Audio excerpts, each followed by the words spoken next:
Ya hace más de un mes que Ucrania se encuentra en el epicentro de un verdadero conflicto, solo que esta vez su oponente no está en el este, sino en el oeste. Y gracias a Dios, hasta ahora todo ha pasado sin cañones, víctimas ni derramamiento de sangre. Entre Polonia y Ucrania se ha desatado la mayor confrontación político-diplomática de las últimas décadas.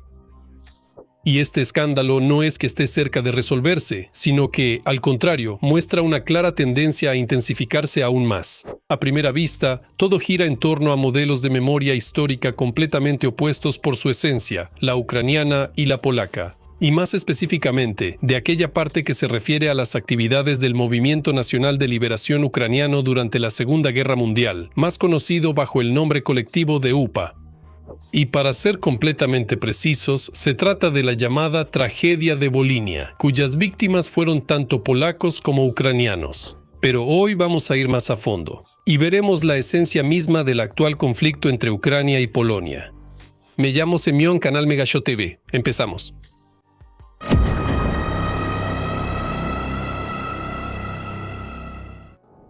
La tragedia de Volinia. ¿Cuál es el fondo del asunto? En general, un tema tan delicado y muy complicado merece al menos un video aparte, o mejor aún, varios. Sin embargo, ahora intentemos analizar esta cuestión de la manera más concisa posible. Para empezar, un poco de historia. En el periodo entre las dos guerras mundiales, es decir, de 1919 a 1939, el territorio de Galicia y Volinia formaba parte de Polonia. Y estos son nada menos que las 5 regiones actuales: Leópolis, Ivano-Frankivsk, Ternópil, Rivne y Volinia. Pero ahora nos interesarán las dos últimas.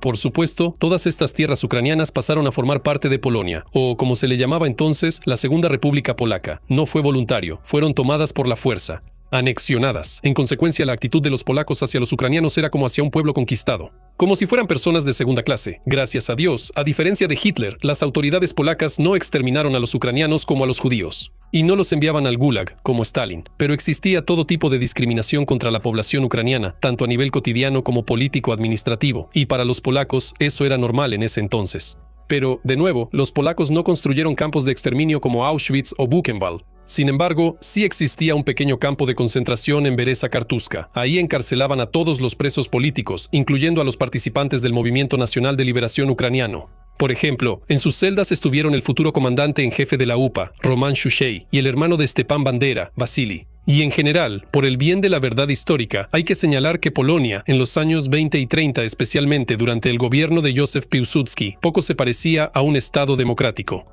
Más bien al contrario, era un régimen autoritario de tipo personalista, con tendencias claramente ultraderechistas e incluso profascistas. No como la Alemania fascista, por supuesto, sino más bien como la dictadura de Mussolini en Italia o de Miklos Horthy en Hungría. Pronto entenderán que este hecho jugó un papel nada secundario. Pero llegó el temible año de 1939. Primero, Hitler y Stalin se repartieron Polonia según el mundialmente famoso pacto Molotov-Ribbentrop. Y menos de un mes después, la división de Polonia también ocurrió en la práctica. Volinia y Galicia pasaron a manos del Imperio Soviético, pero en 1941 estas tierras, y no solo ellas, fueron tomadas por el Tercer Reich. Sin embargo, tanto la población polaca como la ucraniana de Volinia no desapareció, seguía viviendo bastante bien, de manera compacta. Muchas aldeas tenían una población mixta, y no siempre estaba claro cuál era la nacionalidad del habitante promedio de esa zona, polaco o ucraniano.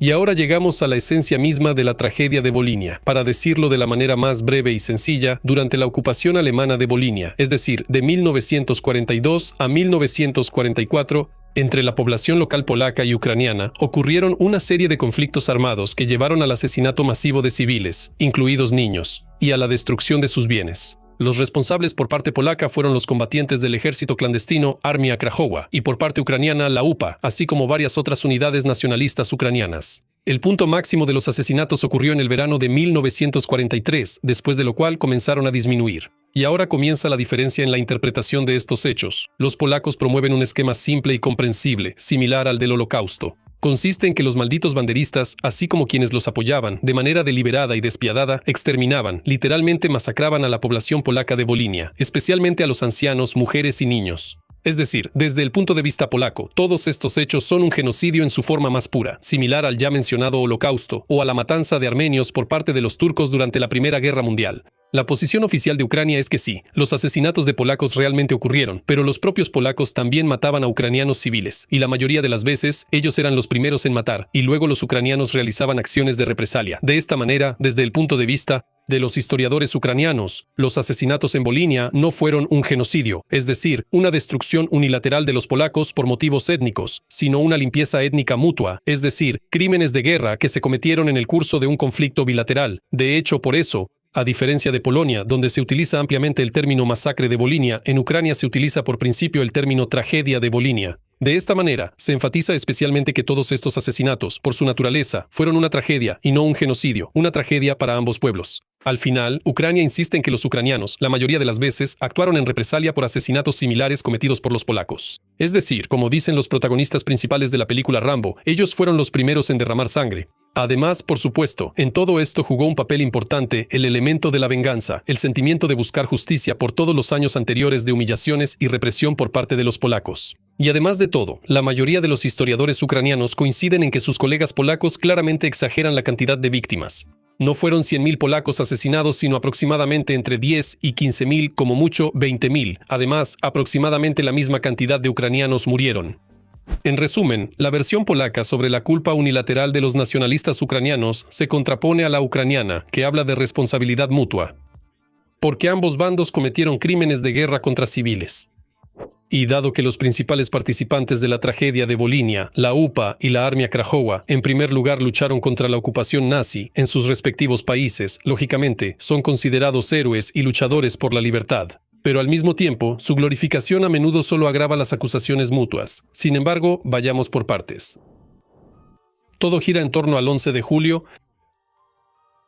Antes de pasar al meollo del actual conflicto polaco-ucraniano, hay que decir que durante casi 70 años la tragedia de Volinia fue uno de los temas poco estudiados, indeseables e incluso semi-prohibidos, no solo para la investigación científica, sino incluso para una amplia discusión sociopolítica.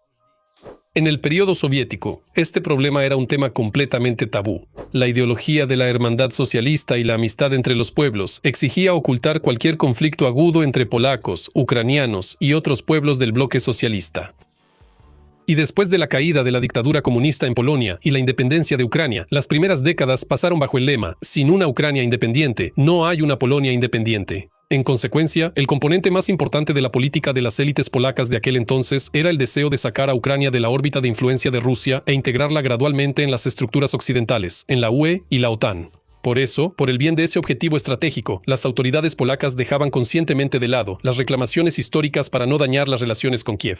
Una política especialmente sabia y equilibrada fue llevada a cabo por los presidentes Aleksander Kwaśniewski y Bronisław Komorowski, quienes, por sus convicciones ideológicas, pertenecían a fuerzas liberal-democráticas orientadas hacia Europa.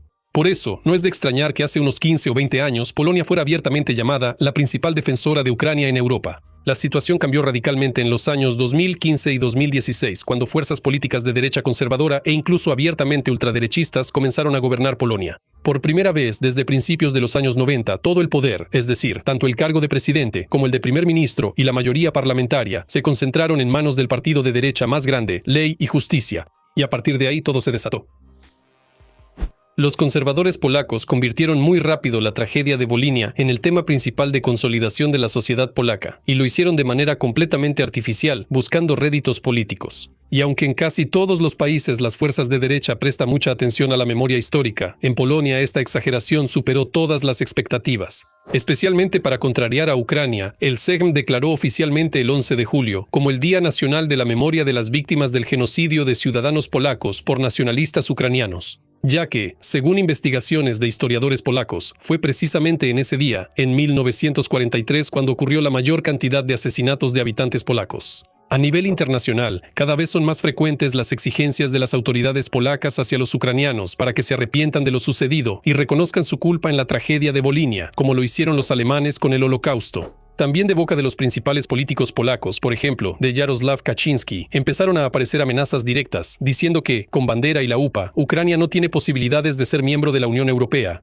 Además, como la cereza del pastel, los polacos filmaron especialmente una película abiertamente antiucraniana de propaganda llamada Volinia, donde los nacionalistas ucranianos eran retratados casi como caníbales, y en comparación, los alemanes y los soviéticos parecían casi inofensivos, unos angelitos. Es puro idiotismo, eso es lo que quiero decir. Sin embargo, cuando este idiotismo se presenta como una política estatal deliberada, claramente ya no da risa, y eso aplica tanto para los polacos como para los ucranianos.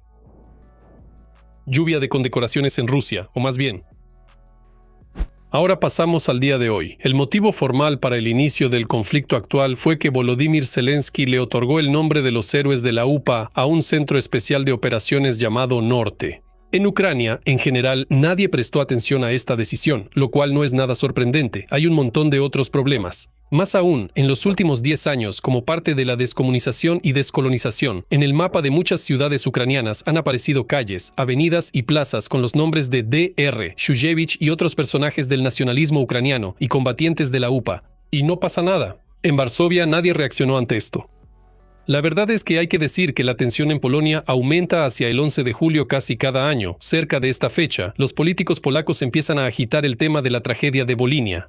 Y después, el tema poco a poco se apaga, convirtiéndose en un ruido informativo banal, y así hasta el próximo verano. Por eso, al principio, cuando los polacos apenas empezaron a armar alboroto, en Kiev no tomaron en serio la amenaza. La situación cambió cuando el propio presidente de Polonia, Karl Nawrocki, se involucró en el asunto. Por un decreto especial, le quitó a Vladimir Zelensky la más alta distinción de Polonia, la Orden del Águila Blanca, que le había sido otorgada por el anterior presidente Andrzej Duda 3 años antes. En el lenguaje diplomático, ese gesto es una ofensa abierta, y no solo contra Vladimir Zelensky personalmente, sino contra todo el pueblo ucraniano, en cuyo nombre él, de hecho, actúa. Y quiero enfatizar especialmente, se trata de un pueblo que está en guerra, luchando contra un enemigo común tanto para los ucranianos como para los polacos. Como represalia a ese insólito desplante, en señal de solidaridad con el jefe de Estado, políticos y figuras públicas ucranianas, incluidos expresidentes, comenzaron a rechazar premios polacos. Leonid Kuchma, Viktor Yushchenko y Petro Poroshenko rechazaron sus órdenes del Águila Blanca. Funcionarios de menor rango, como Kirill Budanov, también rechazaron públicamente sus premios polacos, incluidos los militares. Pero el asunto no se limitó solo al rechazo de las órdenes. Sobre Ucrania cayó una nueva avalancha de críticas, así como insultos y amenazas abiertas por parte de Polonia. Y en primer lugar, exigencias de bloquear las negociaciones sobre la adhesión de Ucrania a la UE y la OTAN, así como el cese de cualquier ayuda, incluida la militar. Algunos políticos polacos llaman abiertamente a Ucrania Occidental la pequeña Polonia Oriental, lo que de entrada se percibe como reclamaciones territoriales apenas disimuladas de Varsovia hacia Kiev. Y eso ni siquiera es el límite. Como ya se mencionó antes, este conflicto apenas se está intensificando y cobra cada vez más fuerza. En Moscú, mientras tanto, se frotan abiertamente las manos con satisfacción, porque si no hay acuerdo entre los aliados, entonces no hace falta ni enemigo. La amistad es la amistad, pero los negocios son aparte. Por supuesto, al ver todo este carnaval político, uno se hace una pregunta simple y a la vez muy complicada. ¿De verdad todas las razones del actual enfrentamiento polaco-ucraniano están por debajo de la cintura? Perdón, se trata exclusivamente de la tragedia de Volinia. Entonces, resulta que todo se debe a puntos de vista diametralmente opuestos sobre los acontecimientos de hace 80 años. Y si es así, ¿de verdad no es posible dejar atrás estos problemas de un pasado tan lejano para construir un futuro brillante dentro de una familia europea unida? ¿O se trata de otros problemas más urgentes? Y la tragedia de Volinia no es más que la punta del iceberg, es lo más visible, pero para nada lo más importante.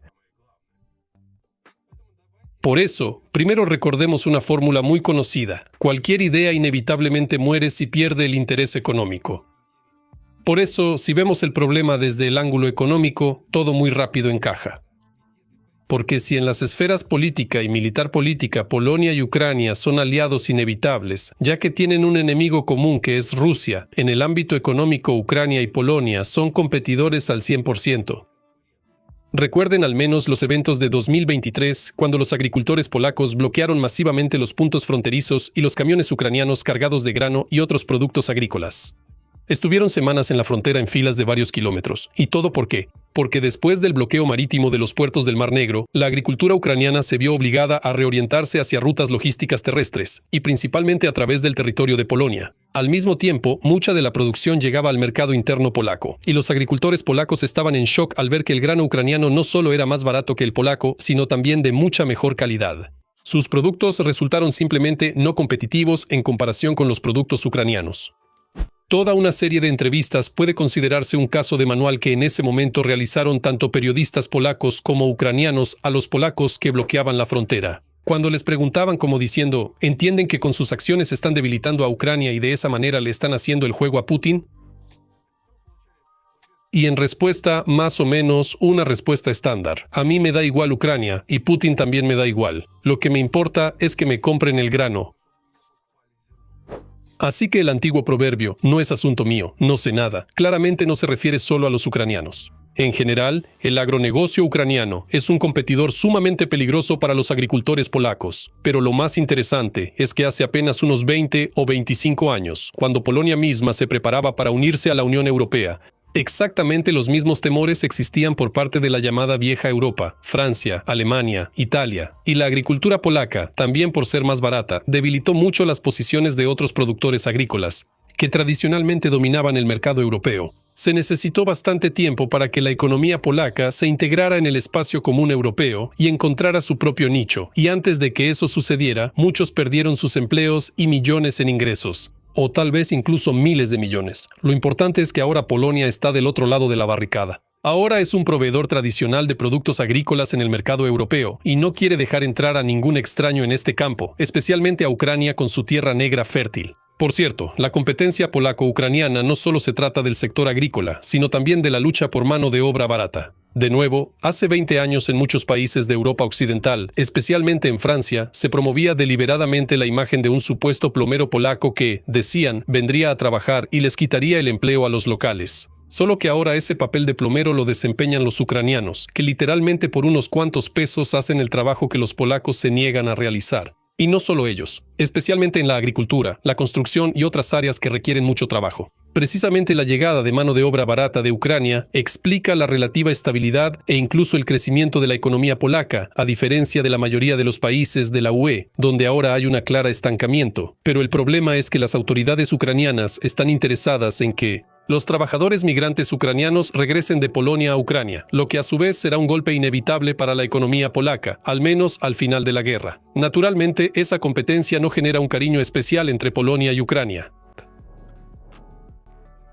La lucha por el liderazgo y el dinero. Si miramos esta situación de manera más amplia, en un contexto geopolítico, entonces, durante los últimos 20 años, Varsovia ha hecho un enorme trabajo para consolidarse como el líder regional indiscutible entre los países europeos de la UE, y basándose en este estatus, convertirse en uno de los estados clave de la Unión Europea. Además, el rápido desarrollo económico y el crecimiento industrial de Polonia han generado en Varsovia aún más ambiciones de disputar el papel de Alemania como locomotora y principal base industrial de Europa. De ahí, por cierto, las relaciones bastante tensas entre los polacos y los alemanes, en las que también se utilizan argumentos relacionados con la memoria histórica. En particular, Nawrocki exige a Alemania una compensación por los daños causados durante la Segunda Guerra Mundial, es decir, 1.300.000 millones de euros como reparaciones directas, así como pagos anuales a las víctimas de 10.000 zlotys a cada una. Alemania no ha pagado tal cantidad, ni siquiera a las víctimas del Holocausto.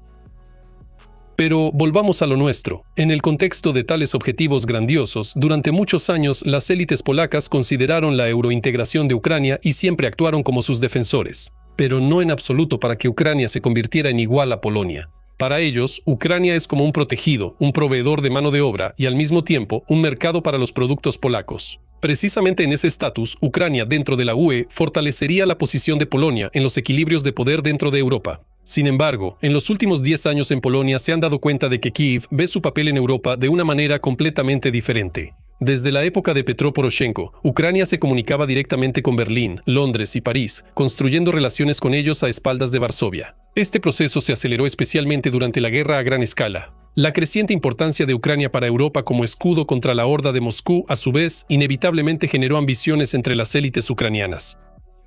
Ahora Zelensky y su círculo ven el futuro de Ucrania en la posguerra como el de un nuevo líder regional del ala oriental de la Unión Europea. Y además, estando en estrecha interacción con el núcleo de la Unión Europea, Alemania y Francia, mientras que Polonia, en ese escenario, quedaría relegada a un papel secundario en el proceso. Y de nuevo está la cuestión financiera, o más precisamente, la lucha por las inversiones del presupuesto europeo. No es ningún secreto que un país que acaba de unirse a la Unión Europea recibe todo tipo de apoyo para que cumpla con los estándares comunes europeos. Y este apoyo se da a costa de los demás miembros de la UE, es decir, el dinero proviene del Fondo Común de Bruselas. En su momento, Polonia pasó por estos procesos y recibió una enorme inversión, especialmente para la modernización de su propia infraestructura. Si no me creen, pregunten por la calidad de las carreteras polacas en los años 90. Les diré esto, en esos años no eran muy diferentes de las carreteras postsoviéticas. Por eso, si Ucrania es aceptada en la UE, ahora será Polonia la que tendrá que gastar mucho dinero en la modernización de la economía ucraniana, especialmente considerando en qué estado estará después de la guerra. De hecho, en el horizonte aparece un segundo aspecto, el dinero para la reconstrucción de Ucrania después de la guerra, porque estos gastos definitivamente recaerán sobre Europa, ya que Estados Unidos, en la persona de Donald Fredovich, se ha retirado tranquilamente. Y si la entrada de Ucrania a la Unión Europea es una cuestión de un futuro bastante lejano, la reconstrucción de un país destruido debe comenzar desde el primer día de la paz. Y en la práctica, esto significará que los recursos que recibían Polonia y otros países de Europa del Este inevitablemente se reducirán en favor de Ucrania. Es simple matemática y nada más. En Bruselas definitivamente no hay dinero de sobra, considerando la situación económica extremadamente difícil en los principales países donantes de la Unión Europea, Alemania y Francia. En resumen, si sacamos una conclusión, se puede decir lo siguiente. Kiev y Varsovia son los rivales más directos por convertirse en la potencia hegemónica en Europa del Este. Actualmente, sin duda es Polonia, pero si Ucrania se une a la Unión Europea, Kiev seguramente también intentará ocupar ese lugar. Pero incluso sin unirse directamente a la Unión Europea, Ucrania puede convertirse en el principal competidor de los polacos en muchos aspectos, tanto en el sector agrícola como en la atracción de inversiones y en los subsidios provenientes del lejano, muy lejano y no inagotable presupuesto de la Unión Europea, y también en cuanto a la mano de obra. Tales contradicciones tienen y seguirán teniendo una influencia mucho más seria en las relaciones entre ambos países que cualquier disputa histórica. Ahora todos estos aspectos quedan en segundo plano en comparación con la guerra actual, pero después de que termine pueden manifestarse plenamente y convertirse en un obstáculo serio para la adhesión de Ucrania a la Unión Europea. Las elecciones están a la vuelta de la esquina. El escándalo actual en torno a la tragedia de Volhynia y la UPA también puede verse como una especie de advertencia de Polonia para que Ucrania no se vuelva demasiado arrogante, sepa cuál es su lugar y recuerde que nadie la está invitando a repartirse el pastel europeo común. Ellos ya tienen a los suyos. Pero también se puede ver esta situación desde otro ángulo, desde el punto de vista de la política interna. Como ya mencioné, el tema de la tragedia de Volhynia y en general de la memoria histórica es un tema de los partidos de derecha y ultraderecha. Ahora en Polonia hay una especie de doble poder. El presidente Nawrocki es representante del partido conservador Ley y Justicia. Es un típico trumpista por sus ideas y convicciones ideológicas. Pero el gobierno y la mayoría parlamentaria están en manos de fuerzas de centroizquierda y proeuropeas, encabezadas por Donald Tusk, quien ocupa el cargo de primer ministro. Dado que la Polonia moderna es una república parlamentario-presidencial, Nawrocki necesita urgentemente un parlamento leal para poder implementar con éxito sus iniciativas. Aunque las próximas elecciones al Sejm están programadas para octubre de 2027, la preparación ya ha comenzado. Esto es evidente a simple vista. Y si alguien dice que todo este alboroto alrededor de la UPA no influirá en la opinión de los votantes polacos, permítanme discrepar. El principal electorado de la derecha es la población de las zonas rurales y de las pequeñas ciudades, que en su mayoría tiene poca educación y es fácilmente manipulable, incluyendo manipulaciones de carácter histórico. En ese sentido, las grandes ciudades casi siempre votan por los liberales y globalistas. Y no solo en Polonia. Recuerden al menos qué parte de la población estadounidense votó por Trump en las últimas elecciones. El ejemplo más sencillo de que tengo razón es el crecimiento récord en la popularidad de Nawrocki, después de que le quitaran al presidente ucraniano la Orden del Águila Blanca. Así que se puede afirmar con seguridad que, mientras más se acerquen las elecciones, más espectáculos de este tipo harán los conservadores polacos. Y aún más sobre temas históricos. ¿Qué pasará después? Por ahora, parece poco probable que la situación empeore hasta tal punto que Polonia se convierta para Ucrania en una segunda Hungría de la época de Orbán. Es decir, que empiece a bloquear absolutamente todo el apoyo militar y económico a Kiev, al menos mientras el gobierno esté controlado por el liberal Tusk. Eso no es muy realista, excepto tal vez por la reducción de algunos programas de apoyo a Ucrania. Por ejemplo, la limitación de los militares ucranianos. Aunque por supuesto no se puede descartar nada. Ya están llegando algunas señales preocupantes para Kiev desde Varsovia en este sentido. Por ejemplo, recientemente se difundió información de que Polonia quiere bloquear la asignación de 6.6 mil millones de euros a Ucrania para la adquisición de armas con cargo al Fondo Europeo de Apoyo a la Paz, hasta que se le reembolse la ayuda militar que brindó al ejército ucraniano en años anteriores. Pero donde definitivamente los problemas se van a agravar es en las negociaciones sobre la adhesión de Ucrania a la UE. Justo aquí Varsovia puede poner el mayor número de trabas posibles, presentando exigencias extremadamente estrictas en cuanto a concesiones económicas y de otro tipo, con el objetivo de no permitir que Ucrania se convierta en un competidor peligroso. Al mismo tiempo, seguramente también se planteará la cuestión de la tragedia militar y el nacionalismo ucraniano. Nawrocki ya ha dejado clara su posición en varias ocasiones, con bandera y la UPA. Ucrania no entrará en la UE. Lo más probable es que Kiev responda de alguna manera a esto, lanzando su propia campaña antipolaca. Sin embargo, mientras continúe la guerra con Rusia, la atención principal de las autoridades ucranianas seguirá centrada en otros asuntos. Pero tan pronto como termine, el tema de la búsqueda de la confrontación ucraniana podría convertirse en uno de los principales en la agenda europea. Bueno, eso es todo por mi parte. Gracias por ver, gracias a todos los patrocinadores por apoyar el canal. Nos vemos en el próximo episodio. Adiós a todos.